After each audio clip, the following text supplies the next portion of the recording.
ఈ రోజు నేను ఎల్లూరు శ్రీనివాస్ పైన కంప్లైంట్ ఇవ్వడానికి మహిళా కమిషనర్ నేరెల శారద గారికి ఇచ్చేసాను. అన్ని ఆధారాలతోటి నేను అది సబ్మిట్ చేయడం జరిగింది. నేను పోలీస్ స్టేషన్ ద్వారా కోర్ట్ ద్వారా నేను లీగల్గా వెళ్తున్నాను. సో నాకు సపోర్ట్గా మా సీనియర్ అడ్వకేట్ ఆజాద్ గారు ఉన్నారు, గురువు గారు ఉన్నారు. సో నా ఫ్యామిలీ మెంబర్స్, మా మామయ్య, మా అన్నయ్య కూడా ఉన్నారు. సో దీన్ని నేను ఇంకా ముందుకు నేనే కాదు, నాలాంటి ఆడపిల్లలు చాలామంది ఉన్నారని నేను కూడా విన్నాను. వాళ్ళంతా బయటకు రావాలని కోరుకుంటున్నాను. కనీసం మెసేజ్ల రూపంలోనన్నా, కాంటాక్ట్ రూపంలోనన్నా వాళ్ళు బయటకు రావాలని నేను మనస్ఫూర్తిగా కోరుకుంటున్నాను. అంతేకాదు, నిన్న కామెంట్స్ పెట్టిండు నా పైన, నా పర్సనల్ లైఫ్లో ఇన్వాల్వ్ అయ్యాడు. సో నా పర్సనల్ లైఫ్లో ఇన్వాల్వ్ అవ్వడానికి తను ఎవ్వరు? నేను ఏ రోజున తను కాపాడమని నేను ఎప్పుడూ అడగలేదు. మరి కాపాడమని నేను అడిగినప్పుడు ఈ రోజు నన్ను కాపాడాలి కదా, అలా ఎందుకు పారిపోతాడు? గత 20 days నుంచి నా నంబర్ ఎందుకు బ్లాక్లో పెడతాడు? అంతేకాదు, ఈ వర్షిని అమ్మాయి అది 2 days ఇప్పుడు ఎందుకు వచ్చింది ఈ అమ్మాయి ముందుకు అని అంటున్నాడు కదా. 2 days బ్యాకే కదా వర్షిని పెళ్లి చేసుకున్నా అని చెప్పింది. మరి నేను తొందరగా రెస్పాండ్ అయ్యాను కదా. అంతకుముందు తల్లి కూతుల బంధం అన్నాడు, గురు శిష్యుల బంధం అన్నాడు. మరి తన నోటికి అదుపు ఉందా? అలాంటి వ్యక్తి నా పైన ఈ తప్పుడు ఆరోపణలు ఎందుకు చేస్తున్నాడు? నిన్న నేనేదో పాయిజన్ బాటిల్ పట్టుకున్నాను అన్నాడు. నేను పట్టుకొని నేనేదో వీడియో కాల్ చేసి నేను బెదిరించానని అన్నాడు. బెదిరించానని అన్నాడు. నిజంగా అలాంటిది ఏదన్నా పాయిజన్ బాటిల్ అంటే తను మందు అన్నాడు. అది ఏమందో నాకు తెలియదు. ఈ తాగేమందా, అతను తాగేమందా, మరి ఇంకా జనరల్గా ఎవరు తాగేమందా నాకు తెలీదు. నేనైతే పాయిజన్ అనుకుంటున్నాను. ఆ పాయిజన్ బాటిల్ తాగి నేను బెదిరించానని అంటున్నాడు కదా. అదే పాయిజన్ బాటిల్ ఇప్పుడు మీ మీడియా ముందు నేను బెదిరిస్తాను. అందరినీ వదిలేసి, వర్షిని కాదు ఇంకా ఏ దర్శిని ఉన్నా వదిలేసి వచ్చి నాతోటి ఉంటాడా? మరి అట్లా వస్తే తను నిజం, లేకపోతే తను అవ్వదు. అంతేగా ఉండండి. ఇంకోటి, తను ఫస్ట్ డే అంటే January 1, 2025 ఇక లేనన్నాడు. లేకపోతే తను బర్త్డే సెలబ్రేషన్ ఎలా చేసుకుంటాడు వాళ్ళ ఫ్యామిలీ తోటి? చెప్పండి, మీరే చెప్పండి. అతని కేక్ కటింగ్ అవన్నీ ఉన్నాయి. అతను ఎలా బర్త్డే చేసుకుంటాడు? మధ్యప్రదేశ్లో ఉన్నాడు. ఎట్లా అన్నాడు? ప్రూఫ్స్ చూపెట్టమని చెప్పండి. నా దగ్గర ప్రూఫ్స్ ఉన్నాయి, అన్నీ నేను సబ్మిట్ చేశాను. నేను ఇక్కడ కంప్లైంట్ ఇచ్చాను. రేపు నేను పోలీస్ స్టేషన్, కోర్టు ద్వారా కూడా నేను వెళ్ళి చూపిస్తాను. కానీ మీరు మ్యారేజ్ చేసుకున్నారా? చేసుకుంటే ఇప్పుడు చేసుకున్నారు వాళ్ళు? ఏమన్నా మీ దగ్గర ఆధారాలు ఉన్నాయా మ్యారేజ్ చేసుకున్నట్టు? నాకు పెళ్ళి అయింది, అవన్నీ ప్రూఫ్స్ తన దగ్గరనే ఉన్నాయి. కానీ ఆ పెళ్లి బలవంతంగా నేను నిన్ను ఇష్టపడుతున్నానని చెప్పేసి కట్టేస్తే అది పెళ్లి అవుతుందా? చెప్పండి. నాకు ఇష్టం లేకుండానే పెళ్లి చేసుకున్నాడు, బలవంతంగానే చేసుకున్నాడు. కానీ ఈ రోజున ఒక అమ్మాయి పెళ్లి అయిందని చెప్పేసింది కదా, ఇట్లా ఎంత మందిని పెళ్లి చేసుకుంటూ వెళ్తాడు?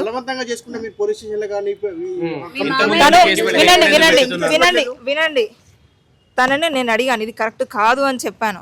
చెప్తే తను బెదిరించాడు నన్ను. నేను ఇన్ని రోజులు కూడా నేను చెప్పలేదు, బెదిరించిండు నన్ను. ఏమని బెదిరించాడో కూడా తెలియాలి కదా. దానికి మీరు లొంగిపోయి పెళ్లి చేసుకున్నానంటే అంతలాగా ఏం బెదిరించాడు? బ్లాక్మెయిల్ చేశాడా ఏంటి? నన్ను ఏమంటారు, ఇది ఎవరికైనా చెప్తే మాత్రం నేను నిన్ను చంపేస్తానని చెప్పేసిండు. సో నేను ఇంకా అవి కూడా అన్నాడు, నాకు ఇవ్వచ్చు నాకు అవ్వచ్చు అని చెప్పేసి. ఎందుకు లేను? 3 నెలలుగా నన్ను కలిసేవాడు నాతో స్పెండ్. రూములు తీసుకోలేదు, మేము రూమ్ తీసుకోలేదు. వేరే పర్సనల్ గా మేము వేరే చోట కలిసే వాళ్ళం. నాతో ఉండేవాడు, నాతో మాట్లాడేవాడు. నేను మెసేజ్ చాటింగ్ చేస్తే తనకు చాట్ సరిగ్గా చేయడం రాక వాయిస్ మెసేజ్ పెట్టేవాడు. నిన్న కూడా అన్నాడు ఆడియో రికార్డ్స్ అన్నాడు. ఆడియో రికార్డ్స్ కాదు, అది వాట్సాప్ వాయిస్ మెసేజ్ అవన్నీ నాకు పంపింది. ఇప్పుడు నేను చాట్ చేస్తాను, తనకు రిప్లై వాయిస్ మెసేజ్ పెట్టిండు నేను, అది కూడా తనకు చెప్పొస్తలేదు. అంతెందుకు మీరు నన్ను ఇన్ని గానం గుచ్చి అడుగుతున్నారు కదా. మరి వినండి సార్, వినండి. మీరు నేను నిజాలే కదా చెప్తున్నాను. నా దగ్గర చాట్ కూడా ఉంది, నేను అన్ని సబ్మిట్ చేశాను. నేను మేడం వాళ్ళకి సబ్మిట్ చేశాను. మీడియాకి నేను ఇప్పుడు కాదు, నేను తొందరలోనే మళ్ళీ ప్రెస్ మీటింగ్ పెడతాను. వినండి, డబ్బులు కూడా నేను ఇచ్చాను, అవి కూడా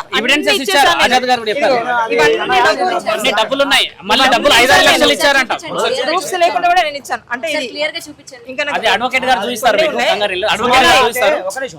మామూలుగా ఏంటంటే సుమారు మేడం శారదా మేడం ఏంటంటే ఇవి అదే మేము పంపించిన అమౌంట్ చూస్తే అంటే కొన్ని డాక్యుమెంటరీ ఎవిడెన్స్ లీగల్ పరంగా కొన్ని చూపించలేము కాబట్టి, ఎందుకంటే మాకు ఎవిడెన్స్ పరంగా ఇబ్బంది అవుతుంది. ఎందుకంటే ట్రైల్ అప్పుడు చాలా ఇబ్బంది అవుతుంది, కొన్ని చెప్పకూడదు కాబట్టి. ఎక్కడ మీకు ఎంత చెప్పాను, అందరికీ చెప్పాను, ముందే చూపిస్తాను కూడా చెప్పాను. సార్ మీరే మీడియా ముఖంగా చూపించమని మీరు అన్నారు కాబట్టి ఇప్పుడు నేను చూపిస్తాను, అందరు పర్సనల్గా చెప్పిస్తాను.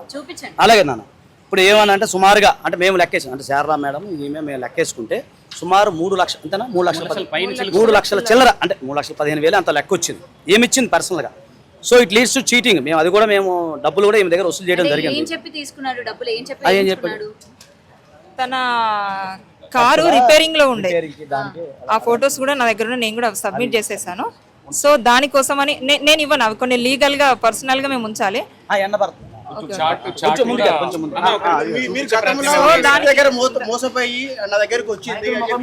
అది అంతా అబద్ధము, అది అంతా అబద్ధం అని చెప్తున్నాను. ఇప్పుడు మీకు రెండే విషయాలు చెప్పాను, మీరు అందులో అర్థం చేసుకోండి. ఇప్పుడు ఆయన ఒకటండి, మీరు అన్నారు కదా నేను అన్ని లాయర్ కి లీగల్ గా ప్రొసీడ్ అవుతాను, నేను అన్ని ప్రూఫ్స్ కూడా లాయర్ కి ఇచ్చాను అని అన్నారు. మరి మీడియాకి సంబంధించి మీరు ఒక్క నేను ఇస్తాను, కానీ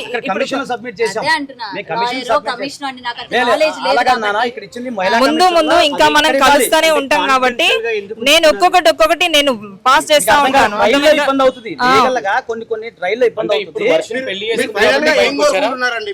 ఏం లేదు, ఫైనల్ గా ఏం లేదు. మీరు అతన్ని అడగండి ఏంటిది, అతన్ని నాలుక మీద నుండే కదా మాటలు వచ్చినాయి. తల్లి కూతుళ్ళు కదా, గురు శిష్యులు కదా, భార్యాభర్తలు ఎలా అవుతారు?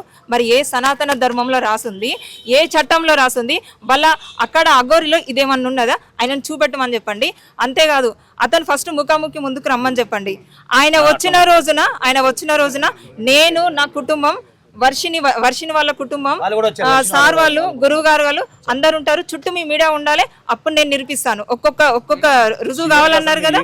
అంటే ఇంకా ఎన్ని నెలలు వెయిట్ చేయమంటారు మరి అయితే మమ్మల్ని? అతను రేపు తీసుకొస్తే నేను వస్తాను. అడ్వకేట్ గారు మీరు తర్వాత న్యాయపరంగా నువ్వు ఏం కావాలో నువ్వు వాళ్ళకి చెప్పాలి. నేను కోరుకుంటుంది వచ్చిన తర్వాత ఎందుకు బయటకు వచ్చింది, అంతకు ముందు ఎందుకు రాలేదు? అంటే తల్లి కూతుల సంబంధం పెట్టి నేను అడిగాను ఆ విషయాలు కూడా. అఘోరి వర్షిని ఇద్దరు మేము తల్లి కూతులం అన్నారుగా. నేను ఫైనల్ గా కోరుకుంటుంది ఒక్కటే, ఏం లేదు, ఇంకా అమ్మాయిలు బయటకు రావాలి ఒకటి. రెండోది, ఈయన బాధలు చెప్పుకోవడానికి వెళ్ళిన ప్రతి ఒక్క అమ్మాయిని మభ్యపెట్టి ఎక్కడికో తీసుకెళ్లి పెళ్లిళ్ళు చేసుకోవడం కాదు. నేను బాధ చెప్పుకున్నాను, నన్ను చేసుకున్నాడు. ఇంకో అమ్మాయి బాధ చెప్పుకుంది, ఇంకో అమ్మాయిని తీసుకొని పెళ్లి చేసుకున్నాడు. ఇది గొప్ప కాదు. నువ్వు ఆడ మగ తెలియని ఒక అదిలో ఉన్నావు నువ్వు, అంటే ఒక వ్యక్తి రూపంలో ఉన్నావు నువ్వు. ఇది కరెక్ట్ కాదు. నీకు నిజంగా పెళ్లి చేసుకోవాలి అని అనుకుంటే నువ్వు ఒక వర్షిని కాదు, 100 వర్షిని కాదు, ఇంకా 100 దర్శిని పెళ్లి చేసుకో. కానీ ఫస్ట్ నీ మీద ఉన్న ఆ వేషధారణ తీసేయి, ఆ రుద్రాక్ష మాల తీసేసి ప్యాంట్ షర్ట్ వేసుకొని అప్పుడు తీసుకొని వెళ్ళి అదే కదా మరి ఏముందని చెప్పేసి ఈ రోజున సాధువులాగా ఎప్పుడైనా రుద్రాక్షలను వేసుకొని వస్తే ముందుకెళ్ళింది ఏదో. అంటే సర్జరీకి ముందు ఏమైనా చేసుకున్నారా? లేదు, సర్జరీ అయిన తర్వాతనే. ఇప్పుడు ఆమె ఎట్లా పెళ్లి చేసుకుంది? ఇప్పుడు ఒకటి ఆయన దగ్గర నుంచి నేను ఆశించేదాన్ని అయితే నేను ఈ రోజు ఎందుకు డబ్బులు ఇస్తాను చెప్పండి? అవును నేను ఇప్పుడు వినండి,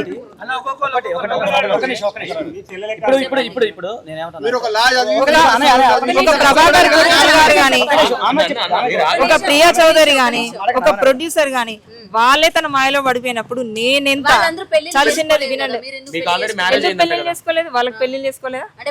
ఇప్పుడు వాళ్ళకు నేను శ్రీనివాసుని పెళ్లి చేసుకుని అనట్లేదు. ఎందుకు మీరు వాళ్ళలో ఆయన ట్రాప్ లో పడిపోయారు అని అంటే ఒక నేనే కాదు, నాలాంటి వాళ్ళు చాలా మంది పడిపోయారు అని అంటున్నాను. ఆయన మాటలు అలాగా ఉంటాయి.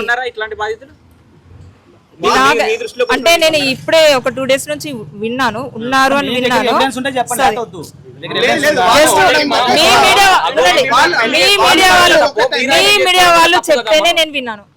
అఘోరి మిమ్మల్ని పెళ్లి చేసుకోవడం మీరు తప్పని ఎట్లయితే అంటున్నారో మరి మీరు నేను తప్పని చెప్పేసి నేను ఖండించాను కదా, అది మీకు తెలియదు కదా. పర్సనల్ గా మాకు వాదన జరిగింది, అది జరిగింది కాబట్టి ఈమెను ఖండించడానికి నేను ఇప్పుడు ఇప్పుడు అందరూ మీరు ఫేక్ అని చెప్తూ ఉంటారు. మీరు ఏది కూడా మీడియా పరంగా రిలీజ్ చేయని అంటారు. ఒక ఫోటో కూడా రిలీజ్ చేయని అంటారు. నేను లీగల్ గా పోతున్నాను కాబట్టి నేను రిలీజ్ చేయలేను. చార్ట్ కూడా రిలీజ్ చేయని అంటారు. మిమ్మల్ని ఎలా నమ్మాలి? మీకు ఎట్లా న్యాయం జరుగుతుందమ్మా మీకు ఇవాళ? నేను లీగల్ గా పోతున్నాను కదా, మరి చార్ట్ అయినా రిలీజ్ నేను చేస్తాను. కానీ ఇప్పుడు కాదు, నేను ఎప్పుడు ఒక్కొక్క స్టెప్ నేను ముందుకు వెళ్ళినప్పుడు మీకు ఒక్కొక్క రివీల్ నేను చూపిస్తాను. నేను అది ఎందుకు టైం వస్తుంది? ఇప్పుడు నేను ప్రతి యూట్యూబ్ లో ఉందంట కదా. బర్త్డే రోజు నేను వాళ్ళ ఫ్యామిలీ తోటి లేను. ఆయన ఇక్కడ మొత్తానికి రాష్ట్రంలో లేనన్నాడు కదా. కాదండి, లేని అతను ఎలా చేసుకుంటాడు వాళ్ళ ఫ్యామిలీ తోటి? రాధ గారు అది కాదు ఉన్నది. అఘోరికి సపోర్ట్ చేస్తారు, మీడియా ఛానల్స్ అఘోరికి సపోర్టివ్ గా ఉన్నారు, అఘోరితో మాట్లాడుతున్నారు నవ్వుతూ అని అంటే మీ వైపు బలమైన ఎవిడెన్స్ లేనిది మీ వైపు బలంగా ఎలా మాట్లాడతారండి మీడియా వాళ్ళు? నా దగ్గర ప్రతి ఒక్క ఎవిడెన్స్ మీ ఉన్నది, దగ్గర నేను ఉంది, సబ్మిట్ చేశాను. నేను మీడియాకి ప్రొవైడ్ చేయాలి. ఒకటే నేను మీడియాకు ప్రొవైడ్ చేస్తాను. ప్రొవైడ్ నేను చేయాలి. ముందు మళ్ళీ ప్రెస్ మీట్ పెడతాను. నేను ప్రెస్ అప్పుడు నేను మీట్ల వల్ల ప్రతి అయ్యే పెడతాను. పని నేను కాదండి. ప్రెస్ మీట్ల వల్ల అయ్యే పని కాదు. రావడం, వెయిట్ చేయడం, ప్రూఫ్స్ టైం వాళ్ళు చేయడం, పోవడమే తప్ప ఇంకోటేంటంటే పని ఇప్పుడు ఉండదు. మీడియా ఛానళ్ళకి ఆమె చూపించాను కానీ అధికారులకు చూపించిన అంటుంది కదా, మీరు దానికి ఏకీభవించాలి.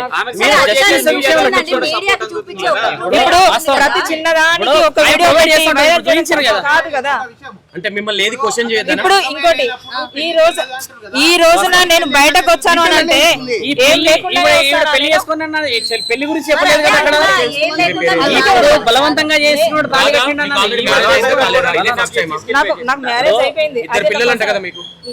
చూపెట్టమని అదే అడుగుతున్నాం, మీరు చెప్పండి. మ్యారేజ్ అయిందంటే మ్యారేజ్ అయిందని చెప్పారు, పిల్లలు ఉన్నారని అంటాడు. పిల్లలు ఉన్నారా అని మేము క్వశ్చన్ అంటే ఈయన వ్యక్తిగతంలో జరిగినా కూడా అది నా అంటుంది కదమ్మా. ఇప్పుడు సరే, ఇప్పుడు వర్షిని అమ్మాయి వర్జిన ఆల్రెడీ ఒక రాజేష్ నాథ్ గురువు గారితో ఆమెకు ఏదో అయిందని చెప్పిండ్రు. అవునా? ఆమెను కూడా బయటకు తీసుకొచ్చి ఇలాగే పెట్టి ఇలాగే మీడియా ముందు పెట్టేసి ఇది చేసిండ్రు. మరి ఇప్పుడు ఆమె వర్జనైతే కోల్పోయింది కదా. అలాంటి వాళ్ళని ఎవ్వరు కానీ లైఫ్ లో ప్రాబ్లమ్స్ ఉన్న వాళ్ళే వెళ్ళి కలుస్తారు తప్ప ఏ ప్రాబ్లమ్స్ లేకుండా ఉన్న వాళ్ళు ఎవరు కలవరు. అలాగే నేను ప్రొవైడ్ చేయిస్తాను మీకు. నేను రేపటి వరకు నేను ఇప్పుడు కొన్ని ఇచ్చాను కదా మీకు ఇంకా కొన్ని కూడా ఇస్తాను. నేను అక్కడ పైన మాట్లాడి ఇవాళ మేము అఘోరిని సమర్థించొచ్చా? మరి ఆమె మీ వైపు చేస్తున్న అలిగేషన్స్ కావచ్చు, అన్నిటికీ మేము మరి సమర్థించాలి. నేను ఇప్పుడు కూడా చెప్పాను కదా, నిన్న చెప్పిన కాంట్రవర్సీ నేను చెప్పాను కదా. ఇప్పుడు కాంట్రవర్సీ ఇప్పుడు ఆమెనే మీరు ప్రూఫ్ చూపించడానికి ఎందుకు భయపడుతున్నారు? నేను భయపడలేదు. మీకు ప్రూఫ్స్ కావాలంటే ఫస్ట్ ఆమె రమ్మండి. ఆమె ముందుకు రమ్మనండి. ఆమె దగ్గర ప్రూఫ్స్ లేవు. ఆమె దగ్గర లేవు. ఒక వీడియో పెట్టేసి నేను కూడా నాకు కూడా ఒక ఛానల్ ఉంది, నేను కూడా ప్రతిదీ వీడియోలో పెడతా. అప్పుడు మీరు అందరూ ఛానల్స్ ప్రమోట్ చేసుకుంటారు. అలా ఏం లేదు. నేను కూడా పెడతాను. కాదు, మీడియా ఏమనుకుంటున్నారు? ఏ విధంగా సపోర్ట్ చేయాలి? ఇవాళ మేము ఎల్లూరు శ్రీనివాస్ దగ్గరికి రావాలి, మాట్లాడాలి. అప్పుడు అన్ని రుజువు చేస్తే చాట్ అయినా చూపించండి. చాట్ అయినా చూపించండి. రాడు అఘోరి రాడు. మేము అడగడానికి కదా. గురువు గారు కాదు, అఘోరి రాడు. అఘోరి రాడు. ఎందుకు వస్తాడు? ఏడికి రాడు. ఇక్కడ ఈమె అంటుంది వస్తే నేను ప్రూఫ్ చూపిస్తా అంటుంది. వాడు రాడు. ఈమె చూపించాలి. అట్లాంటిలేనమ్మా. మీరు అడిగారు చాట్ డీటెయిల్స్ ఇస్తా ఉంటారు కదా. నేను చెప్తా, నా దగ్గర ఫోటోలు చూపించాలి అంటున్నా. నేను పబ్లిక్ గా పెడతా. చూపించండి. ఇప్పుడు పబ్లిక్ గా చూపించండి. చూపిస్తా. చాట్ చూపించండి. చాట్ కన్వర్సేషన్ కాదు అది, వాయిస్ మెసేజ్ మాత్రం పంపించండి. వాయిస్ మెసేజ్ మాకు అనవసరం. నిన్న రిలీజ్ చేసిన ఆడియోలో అఘోరి ఈమెతో చాట్ చేసిందా అన్నదే కావాలి. అకౌంట్ డీటెయిల్స్ మాత్రం ఉన్నాయి. చాట్ ఉన్నది. నేను పైన పేజ్ సబ్మిట్ చేశాను. అది లేదు, ఇందులో లేదు. అందులో లేదు. ఏదున్నా సరే మాకు కావాలి. అది చూపెట్టండి సార్. ఇప్పుడు వీళ్ళకి అది చూపెట్టండి. అది చూపెట్టండి.